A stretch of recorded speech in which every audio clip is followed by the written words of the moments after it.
Gold smuggling కేసులో కన్నడ నటి రన్యారావుకు ఏడాది జైలు శిక్ష పడింది. రన్యారావుతో పాటు మరో 2 నిందితులు కూడా జైలు శిక్ష విధించింది కోర్టు. ఈ ముగ్గురు బెయిల్ కోసం దరఖాస్తు చేసుకునే అవకాశాన్ని కూడా కోర్టు ఇవ్వలేదు.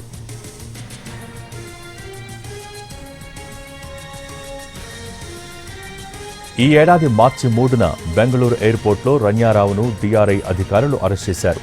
ఆమె నుంచి 14.8 కిలోల బంగారాన్ని స్వాధీనం చేసుకున్నారు. రన్యా తరచుగా అంతర్జాతీయ పర్యటనలు చేస్తున్నందున ఆమెపై DRI నిఘా పెట్టింది. మార్చి 3వ తేదీ రాత్రి ఆమె దుబాయ్ నుంచి ఎమిరేట్స్ విమానంలో బెంగళూరుకు చేరుకున్న సమయంలో ఆమెను పోలీసులు అరెస్ట్ చేశారు. రన్యారావు ఎక్కువ బంగారం ధరించిందని, ఆమె తన దుస్తులలో బంగారు కడ్డీలను కూడా దాచిపెట్టిందని అధికారులు తెలియజేశారు.